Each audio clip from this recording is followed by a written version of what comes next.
Gerai. Reiškia, pas mane istorija iš tikrųjų yra tokia ganėtinai paprasta ir ganėtinai standartinė.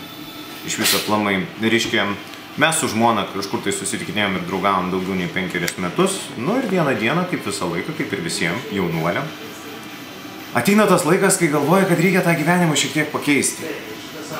Tai vat, vieną dieną sugalvojau, nupirkau žiedą, paruošiau, kaip tik žmona tada grįžinėjo, reiškia, iš Kauno, kaip tik paruošiau skanę vakarienę, buvom tik tai mes dviese namuose, nu tai pavalgėm vakarienę, o po vakarienės aš tiesiog jai pasipiršau. Reiškia, o dabar nu kuo sužavėjo mane žmona, tai tikriausiai sužavėjo tuo, kad jinai yra visiška priešingybė negu aš.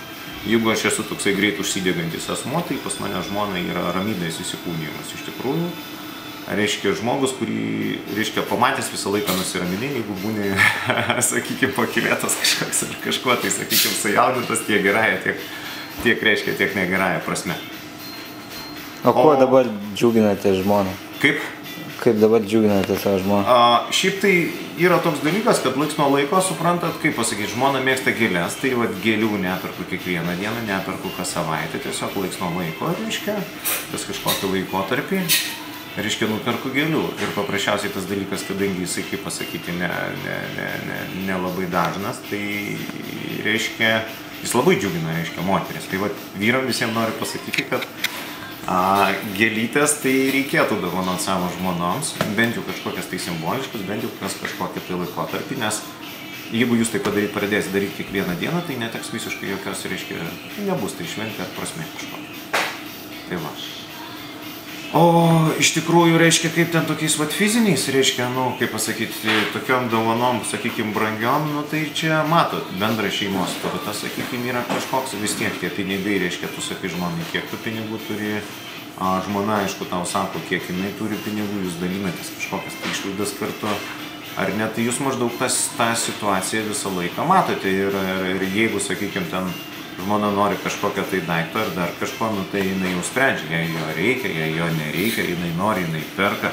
Galbūt jinai, sakykime, ten būna gimtadienis, ane, ir jinai nori, sakykime, kažkokią tai dalyką. Tada taip, tada tu jį dovanoji tiesiog. Bet reiškia, nu, kaip pasakyti, gimtadienio metu ar ten kažkokios tai šventės metu tu renki tokį daiktą, kuris jai būtų reikalingas ir kuriuo jinai naudotis.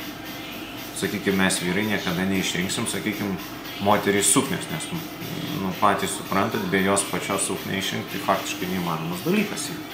Teisingai? Tai va.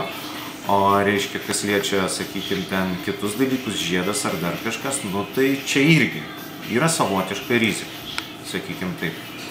Reikia žinoti, kas jūsų damai patinka. Kas liečia, sakykime, kažkokius tai kitokius daiktus, tai vėl. Čia yra, reiškia, jūs netgi kvepalų realiai skanių, jai patinkančių, jūs išrinkti dažniausiai negalite, nes jūs turite žinoti, ar jai saldus kvapas patinka, ar jai gaivus patinka.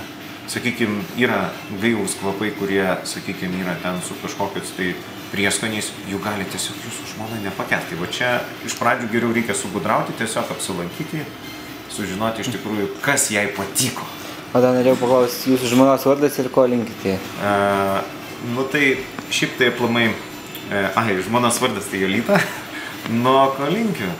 Linkiu, kad pasikeitimai, sakykime taip, charakteryje būtų minimalus, sakykime taip, nes dabartinis žmonos charakteris yra auksinis pas mane, sakykime taip. Man, aš, galima sakyti, laimingiausias Rokiškis žmogus, kuris turi pačią geriausią žmoną pasaulyje.